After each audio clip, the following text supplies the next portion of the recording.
This conference will now be recorded. Question number 7 है ये book का। Stewart a sole trader supplying building materials to local builders. कहता Stewart local builders को supply करता है material. He prepared his accounts 30th June each year. Year end क्या है 30th जून, और 30th जून 2013 का आपको ट्रायल बैलेंस बता दिया गया। ओके जी। कहते हैं कैपिटल आपको गिवन है, पता भी है कि कैपिटल कहाँ जाता है। सेल और परचेज आपको बता दी गई। रिटर्न, अब रिटर्न में कैसे पता चलेगा कि सेल रिटर्न कौन सी है और परचेज रिटर्न कौन सी है? तो ये बाय नेचर, जैसे परचेज की बात करें तो परचेज डेबिट होती हैं और सेल क्रेडिट होती है। परचेज डेबिट होती हैं और सेल क्रेडिट होती हैं। तो सेल रिटर्न डेबिट होंगी और परचेज रिटर्न क्रेडिट होंगी। ओके होगी बात। फिर डिस्काउंट है तो डिस्काउंट जो डेबिट साइड पर होगा वो डिस्काउंट अलाउड होगा, और हमने इसको सेल से माइनस करना है। अब वो अदर एक्सपेंस में नहीं लिखना। लिख सकते हो, लिखने की ऑप्शन है, बट दोनों में से कोई एक। और ये डिस्काउंट रिसीव्ड होगा क्योंकि क्रेडिट साइड पर इनकम होती है। फिर आपके पास बिल्डिंग का मटेरियल 1 जुलाई 2012 को ये ओपनिंग स्टॉक है। फिर पैकिंग मटेरियल परचेज्ड, आपने एक परचेज यहां ऊपर है और एक पैकिंग मटेरियल परचेज्ड है। आप इसको भी परचेज के अंदर ऐड करके लिख सकते हो, अलग से भी हम इसको लिख सकते हैं, लेकिन जो पैकिंग मटेरियल हो वो हम उसके साथ ओरिजिनल परचेजेस में प्लस करके लिख सकते हैं। डिस्ट्रीब्यूशन कॉस्ट हमारा एक्सपेंस हो गया। Rent rate and insurance expense है। टेलीफोन, कार एक्सपेंस, वेजेस, ये सारा हमारा एक्सपेंस हो गया। इस सवाल में ये इंपॉर्टेंट चीज है, अलाउंस फॉर बैड डेट्स 1000 है brought on. Heat and light, sundry expenses, delivery vehicle at cost, फिर उसकी डेप्रिसिएशन है। ये उसकी डेप्रिसिएशन नहीं है, ये उसकी अक्यूमुलेटेड डेप्रिसिएशन है, क्योंकि ये है 1 जुलाई 2012 तक, मतलब इस साल के स्टार्ट तक, पिछली। फिर इक्विपमेंट की कॉस्ट है, उसकी अक्यूमुलेटेड डेप्रिसिएशन है। और फिर ट्रेड रिसीवेबल और पेएबल है, तो ये हमारे हो गए अकाउंट रिसीवेबल और ये हो गया अकाउंट पेएबल। फिर हमारा लोन है, लोन रीपेमेंट है। इतने का हमारा लोन है, इतने की लोन की रीपेमेंट है। जो लोन रीपेमेंट होता है ना, हम उसको लोन में से माइनस करते हैं। लोन की रीपेमेंट को लोन में माइनस कर देते हैं। फिर बैंक डिपॉजिट है, ये हमारा एसेट हो जाएगा। और बैंक, जो बैंक डिपॉजिट अकाउंट होता है ना, वो नॉन करंट एसेट होता है और करंट अकाउंट करंट एसेट होता है। मतलब डिपॉजिट अकाउंट हमारा नॉन करंट एसेट होता है और बैंक करंट अकाउंट हमारा करंट एसेट होता है। ये इंफॉर्मेशन हमारे पास मिल गई।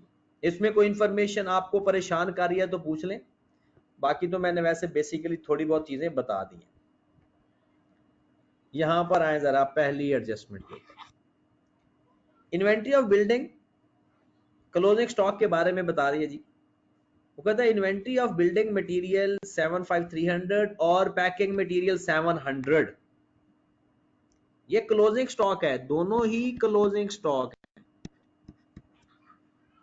दोनों को प्लस कर देंगे। फिर आगे लिखा हुआ है there was also an unpaid invoice. Unpaid का मतलब क्या होता है? Occur but not paid. Unpaid invoice का मतलब क्या है कि हमने खरीद लिया है लेकिन पैसे नहीं दिए अभी तक, तो ये एक्सपेंस में ऐड हो जाते हैं। और दूसरा ये करंट लायबिलिटी में जाएंगे। यानी 200 किस में ऐड होगा भला? आओ जरा मैं बता देता हूं, 200 किसका मटेरियल है, अनपेड इनवॉइस है पैकिंग मटेरियल का, तो 200 पैकिंग मटेरियल में ऐड हो जाएगा और ये 200 करंट लायबिलिटी में भी जाएगा। एक ये पैकिंग मटेरियल में ऐड हो जाएगा, दूसरा ये करंट लायबिलिटी में भी जाएगा, क्योंकि ये एक्रूड एक्सपेंस है, मतलब चीजें हमने ले ली हैं लेकिन अभी तक पैसे नहीं पे किए। फिर prepaid rent rate and insurance, इसका क्या करेंगे, करंट एसेट में लिख देंगे और अपने एक्सपेंसेस में से माइनस कर देंगे क्योंकि प्रीपेड है। तो 450 रेंट रेट एंड इंश्योरेंस में से माइनस कर देंगे और इसको कहां जाकर लिखना है, करंट एसेट के अंदर, क्योंकि इसकी एंट्री आप पास करोगे प्रीपेड डेबिट और रेलिवेंट एक्सपेंस क्रेडिट। जब एक्सपेंस क्रेडिट होते हैं तो कम होते हैं, तो एक्सपेंस में से माइनस कर दिया और प्रीपेड हमारा करंट एसेट होता है। फिर है मेरे भाई अक्रूड हीट एंड लाइट 400 और टेलीफोन 500। तो इसका क्या करेंगे, अपने अपने रेलिवेंट एक्सपेंस में प्लस कर देंगे और इसको करंट लायबिलिटी में लिख देंगे। यानी एक तो ये दोनों करंट लायबिलिटी हो गए और दूसरा हीट एंड लाइट में 400 ऐड कर दो, 400 ऐड करके लिखेंगे और टेलीफोन के अंदर 500 ऐड करके लिखेंगे और ये दोनों एक्सपेंसेस करंट लायबिलिटी में भी जाएंगे, दोनों एक्सपेंसेस करंट लायबिलिटी में भी जाएंगे। Got it. फिर आगे चलते हैं, वेजेस इंक्लूड, कहता है वेजेस के अंदर 23,800 शामिल है cash with draw bye Stewart, जो स्टीवर्ट ने खुद पैसे निकाले हैं, वेजेस से निकाल दो और ड्राइंग्स में लिख दो, ड्राइंग्स डेबिट हो जाएंगी और वेजेस में से माइनस हो जाएगा 23,800। कहते हैं वेजेस के अंदर कुछ अमाउंट ऐसी शामिल है, कुछ अमाउंट ऐसी शामिल है जो कि ड्राइंग्स है, तो हम वेजेस में से माइनस कर देंगे और जाकर ड्राइंग्स के नाम से लिख देंगे। वेजेस में से 23,800 माइनस कर देंगे और यहां पर ड्राइंग्स नजर नहीं आ रही, तो हम जब लिखेंगे ना capital plus profit less drawings, तो ये अमाउंट वहां से माइनस करेंगे। ओके होगी बात, ये चीज बड़ी अच्छी है, ई पॉइंट। और बेसिकली मैं करवा भी ई पॉइंट की वजह से रहा हूं ये सवाल। कहता है आपके पास ना ये जो डेटर्स लिखे हुए हैं ना ऊपर, उसमें जो करंट मंथ के डेटर्स हैं ना वो 60,000 इसी महीने में उधार पे चीजें बेची थी। जिन लोगों को 1 महीना से ज्यादा टाइम हो गया है बट 2 महीनों से कम टाइम है, वो 20,000 है। फिर जो 60 और 90 दिन के दरमियान वो 12,000 है। जो 90 दिन के ऊपर हैं ये सारे क्या हैं, आपके अकाउंट रिसीवेबल। क्या है, अकाउंट रिसीवेबल। कहते हैं इसके ऊपर आपने अलाउंस मतलब प्रोविजन फॉर बैड डेट्स कैसे करना है। कहता है जो है ना 3 और 60 डेज के दरमियान में उसका 1%। बताओ जरा कितना आ जाएगा 1%, 20,000 का 1% ले कितना आएगा, 200। फिर वो कहता है कि जो 60 और 90 के दरमियान में है ना उनका आपने लेना है 2.5%। कितना लेना है, 2.5%। ये कितना आ गया, जरा 2.5% निकालें। 300 सर। 300। फिर वो कहता है जो 90 दिन से ज्यादा है ना उसके ऊपर आपने 5% लेना है आफ्टर राइटिंग ऑफ 600। ये जो 600 है इसे क्या बोलेंगे, फर्दर बैड डेट्स। कहता है 600 राइट ऑफ करने के बाद 500 लेना, 5% लेना है। मतलब इस 3000 में से पहले 500 माइनस करो, बाकी बच जाएगा 2500। कहता है 2500 का 5% ले लो। तो 2500 का 5% बताएं जरा कितना आ रहा है? 125 है क्या 125? 120 120 सर। 125 सॉरी समझ नहीं आई। 100 अरे 125 से 125 आ रहे हैं सर, 125। 125। लो मेरे भाई, जब इस तरह से आपको अलग अलग प्रोविजन दी जाए ना, इस कॉन्सेप्ट को बोलते हैं एज एनालिसिस। और एक दूसरा कॉन्सेप्ट इसको बोलते हैं स्पेसिफिक प्रोविजन। राइटिंग ऑफ 600 है, 500 नहीं। सॉरी, राइटिंग ऑफ 600 है, माजरत 600 है।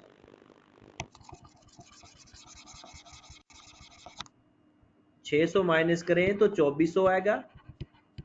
2400 का 5% लें, तो 120 आता है। 120। जी सर। चलें जी, ये टोटल कर लो कितना आ गया? 620। ये है हमारी क्लोजिंग प्रोविजन, कैरिड ऑन है प्रोविजन का।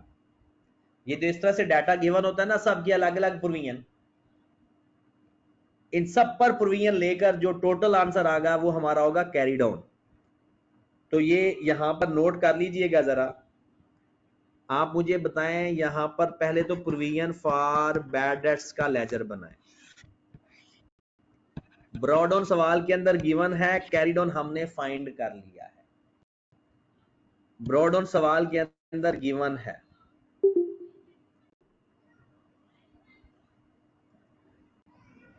ये देखिए 1000 ब्रॉड ऑन गिवन है।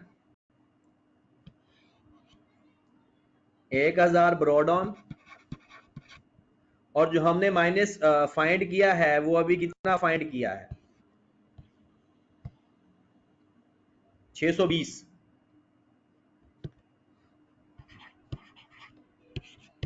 तो मुझे बताएं बैड डेट्स प्रोविजन डिक्रीज कितने की हो रही है? 480। कितने? 380। ये डिक्रीज है प्रोविजन के अंदर, क्योंकि इस साइड पर decrease in provision for bad debts. लो मेरे भाई, आपने एसओसीआई के अंदर जो लिखना है एक्सपेंस के नाम से बैड डेट्स, एक तो आपने लिखना है बैड डेट्स, वो है 600। ये जो additional bad further bad debts हैं, ऊपर मेरे ख्याल में कोई बैड डेट्स नहीं गिवन थे, ऊपर कोई बैड डेट्स नहीं गिवन थे। तो 600 प्लस माइनस प्रोविजन 380 माइनस कर देंगे, क्योंकि डिक्रीज इन प्रोविजन हो तो माइनस करते हैं, इंक्रीज इन प्रोविजन हो तो प्लस करते हैं। तो ये डिक्रीज है तो माइनस करके मुझे बताएं कितना आंसर आ रहा है जी। 600 में से 380 माइनस करो, 220 सर। ये हमारे अदर एक्सपेंस में चला जाएगा। और जो आपने करंट एसेट में डेटर लिखने हैं ना, करंट एसेट में, और अपने अकाउंट रिसीवेबल देखिएगा कहां लिखे हुए हैं। हमारे अकाउंट रिसीवेबल, इस अकाउंट रिसीवेबल में एक तो आपने 600 माइनस करना है और दूसरा आपने 620 माइनस करना है carried on. 600 additional bad debts हैं और 620 कैरिड ऑन है, ये दोनों जाकर अब डेटर में से माइनस हो जाएंगे। क्लियर होगी बात? चलें जी आगे चलते हैं। ये सबसे मेन काम था, ये हमारा हो गया। फिर आगे वो कहता है सन्ड्री एक्सपेंसेस इंक्लूड 3500, उसका पर्सनल टैक्स था। सन्ड्री एक्सपेंसेस के अंदर 3500 का पर्सनल टैक्स था।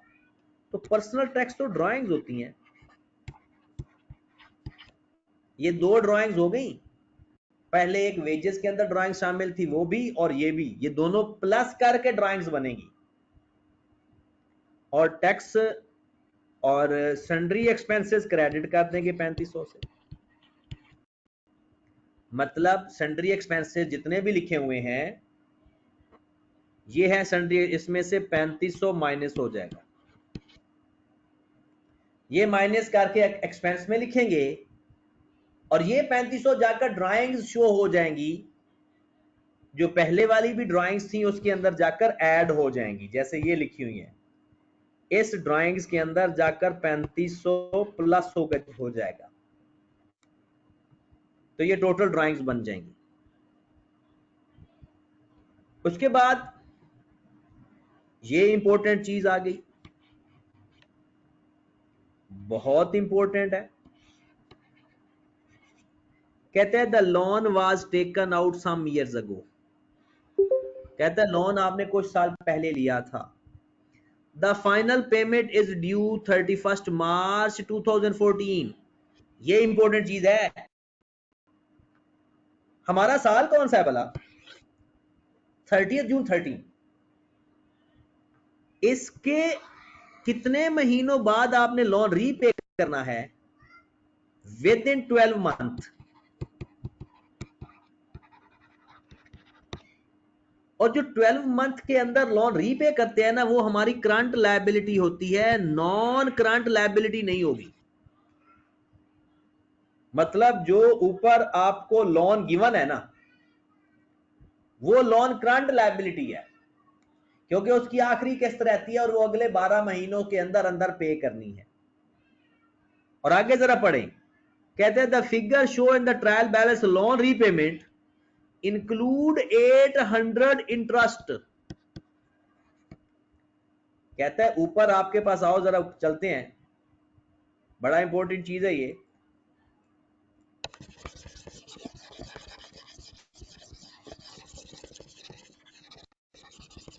ये देखिएगा जरा, कहता है ये जो लोन आपने पे किया है ना, इसमें 800 का तो इंटरेस्ट है, ठीक है। इंटरेस्ट कहां पे जाएगा? अदर एक्सपेंस में, वो फाइनेंस कॉस्ट, वो अदर एक्सपेंस के नीचे। और मुझे बताओ फिर आपने लोन कितना रीपे किया? 800 अगर इंटरेस्ट है तो इसके अंदर 5600 लोन पे कर दिया है आपने, बाकी 4400 का लोन आपका रहता है। और इस लोन को हमने करंट लायबिलिटी में लिखना है, नॉन करंट लायबिलिटी में नहीं लिखना। कहां लिखना है इसको? करंट लायबिलिटी में। उसकी वजह, क्योंकि अगले 12 महीनों के अंदर अंदर जो लायबिलिटी हमने पे करनी होती है वो हमारी करंट लायबिलिटी होती है, नॉन करंट लायबिलिटी नहीं होती। क्लियर होगी बात? तो 800 चला जाएगा एक्सपेंस के अंदर, 5600 10,000 में से माइनस हो जाएगा, और बाकी जो बचेगा 4400 वो हमारा करंट लायबिलिटी में चला जाएगा। अगर ये बात ना लिखी होती तब हम इसको नॉन करंट लायबिलिटी में लिखते। लो मेरे भाई नेक्स्ट देखो जरा, नेक्स्ट वो भी अच्छी बात है। कहते bank deposit account was opened on 1 January 2013। A short term investment is credited to 31st December annually. The average rate of interest since opening current account has been 6%. कहता है जो आपका बैंक डिपॉजिट है ना, उसके ऊपर आपको 6% इंटरेस्ट मिलेगा। कितने फीसद? 6%। और interest is credited to 31st December annually, हर साल 31 दिसंबर को क्रेडिट होता है। इसका मतलब ये हुआ कि यहां पर अगर 1 जनवरी 2013 को आपने ये बैंक में डिपॉजिट करवाए हैं पैसे, ये जो बैंक डिपॉजिट आ रहा है ना आपको, ये वाला 15,000, इसको इधर ले आते हैं। 1 जनवरी को 6% के हिसाब से, तो 1 जनवरी से लेकर 30 जून 23 तक 6 महीनों का इंटरेस्ट बनता है जो हमें मिलना चाहिए। तो इसको मल्टीप्लाई करते हैं 6/12 से। इतना इंटरेस्ट हमें मिलना चाहिए, इतना इंटरेस्ट हमें मिलना चाहिए। तो 15,000 का 6% लो और उसको 6/12 से मल्टीप्लाई करो, जरा देखो कितना आंसर आता है। 15,000 मल्टीप्लाइड बाय 6% मल्टीप्लाइड बाय 6/12, 450 है। देखिएगा जरा। जी सर 450। ये 450 का इंटरेस्ट हमारा बनता तो है, लेकिन अभी हमें मिला नहीं अभी तक। ये इंटरेस्ट हमारा बनता है, ये मिलेगा जाकर अगस्त के अंदर, सॉरी दिसंबर के अंदर, 31 दिसंबर के अंदर। बात समझ लगी है ना? तो इसका मतलब है ये हमारा इंटरेस्ट जो है जाएगा किधर? एक चला जाएगा अदर इनकम में और दूसरा चला जाएगा करंट एसेट में।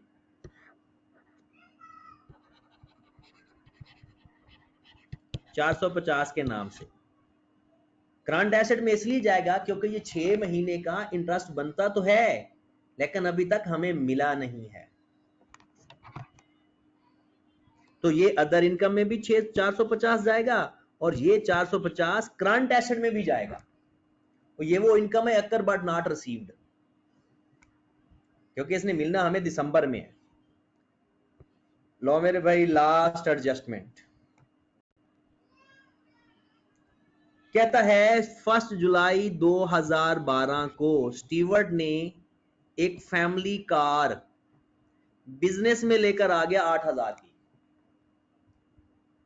स्टीवर्ट एक कार 8,000 की बिल्डिंग में लेकर आ गया। एंट्री क्या पास होगी? Vehicle debit capital credit, vehicle debit capital credit. ये व्हीकल में ऐड हो जाएगा और कैपिटल में भी ऐड हो जाएगा, फिर इसकी डेप्रिसिएशन भी आएगी। ये व्हीकल में भी ऐड हो जाएगा और कैपिटल में भी ऐड हो जाएगा। समझो जैसे नया व्हीकल खरीद लिया, लेकिन आया क्योंकि ओनर की तरफ से है तो कैपिटल है। उसके बाद वो कहता है कि व्हीकल के ऊपर 20% डेप्रिसिएशन है ऑन कॉस्ट, डिलीवरी व्हीकल के ऊपर। और ये कार है, ये व्हीकल नहीं कार है। कार के ऊपर 25% रिड्यूसिंग बैलेंस मेथड और इक्विपमेंट के ऊपर 25% रिड्यूसिंग बैलेंस मेथड। अच्छा, रिड्यूसिंग बैलेंस मेथड का मतलब यह है कि जो अक्यूमुलेटेड डेप्शन पहले पड़ी हुई है ना, वो माइनस करके डेप्शन लेनी है। मैं आपको फाइंड करवाना सिखा देता हूं। यहां पर आइएगा जरा। फिर बता दें क्या बताना है? Reducing balance of equipment. वो बता देता हूं, मैं इधर बताने लगा हूं, वही चीज अभी ना बताने लगा हूं। ये थोड़ा रेज कर दूं।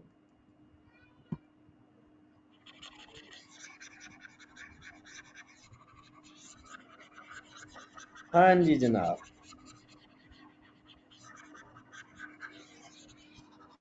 ये क्योंकि सारी इंफॉर्मेशन इधर है, मैं यहाँ पर ही आपको सिखा देता हूँ।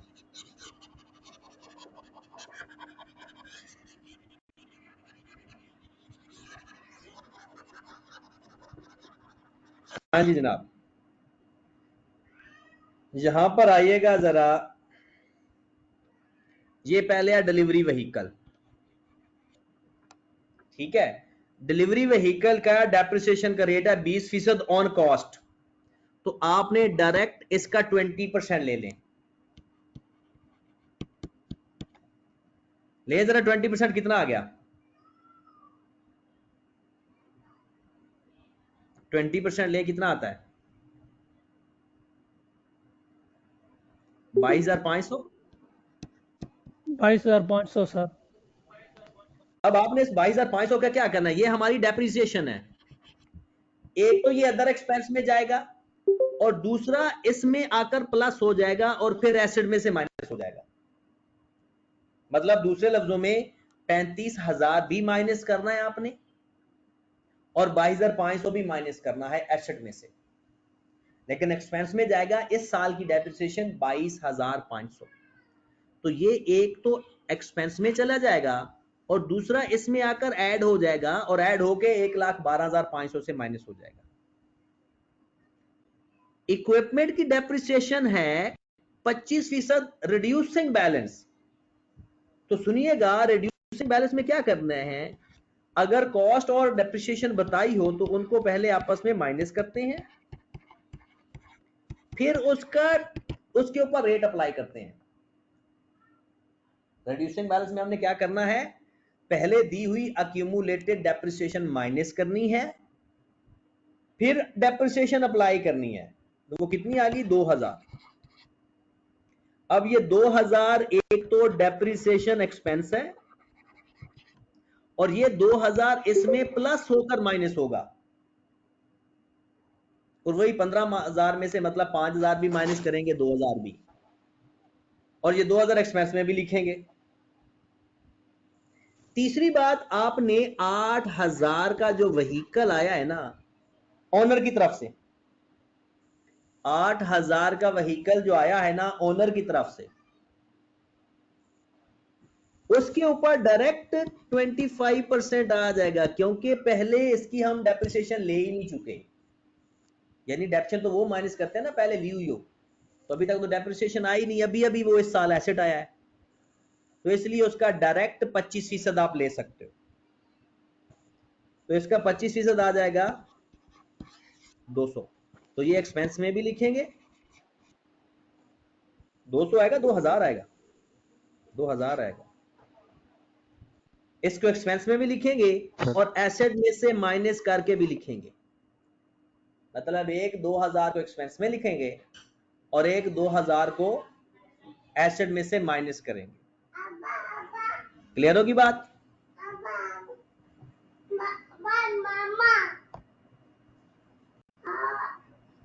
ओके होगी बात?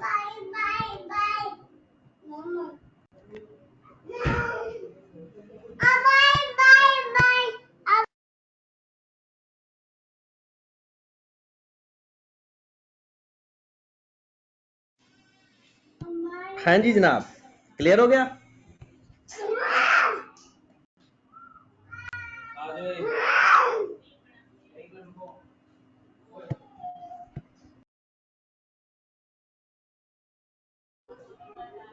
हाँ जी जनाब, क्लियर हो गया? तो ये सवाल आपने कल करना है और कल मैंने ये आप लोगों का चेक करना है, ठीक है? ये कल सवाल आपने कंप्लीट करके आना है। लोन वाला दोबारा बता दे एक दफा। लोन वाला, चलें जी, लोन वाले में क्या होता है ये देखिएगा। लोन वाला असल में ना लोन हमारा 1,000 का आ रहा है या 10,000 का आ रहा है, और वो कहता है कि और 6400 लोन की पेमेंट आ रही है। ये सवाल पेमेंट है और ये लोन है। वो कहता है इस लोन की जो पेमेंट के अंदर ना 800 इंटरेस्ट है। इसका मतलब फिर आपने सारा लोन नहीं पे किया, बल्कि इसमें 800 का तो इंटरेस्ट है। तो इसमें से 800 निकाल के चेक किया तो 5600 असल में आपने लोन पे किया, तो ये तो पे हो चुका है। बाकी जो 4400 लोन है ना, ये हमारी करंट लायबिलिटी के अंदर आ जाएगा, क्योंकि अगले मार्च के अंदर इसने पे हो जाना है। 8-9 महीने बनते हैं, तो जो 12 महीनों के अंदर कोई पेमेंट आनी हो ना, उसे हम क्या कहते हैं, करंट लायबिलिटी। तो ये करंट लायबिलिटी में आएगा और ये 800 हमारा इंटरेस्ट के अंदर आएगा, बस, और कुछ भी नहीं होना। ठीक होगी बात? चलें जी, बाकी इंशाल्लाह सर ये 25% वाला भी समझा दें, 8,000 का। 8,000 का क्या समझाना है? 8,000 का 25%, ये वाली जरा नेट चला गया था। सर ये 8,000 डेप्रिसिएशन व्हीकल वाला सारा समझा दें। वो जो व्हीकल वाला था, 8,000 की जो व्हीकल वो लेकर आया है ना एसेट ओनर, वो अब आपके बिजनेस का एसेट बन गया है ना, तो इसके ऊपर सिंपल 25% रेट अप्लाई करेंगे, वो आ जाएगा 2000। ये 2000 हमारी डेप्रिसिएशन है, एक तो एक्सपेंस में जाएगी और दूसरा बाकी इसमें से माइनस होकर वो एसेट में भी जाएगी। ठीक होगी बात? चलें, हाँ जी, कल ये सवाल करके आइएगा, फिर इंशाल्लाह उसके ऊपर मजीद डिस्कशन करेंगे। ठीक है जी, ओके जी, अल्लाह हाफ़िज़।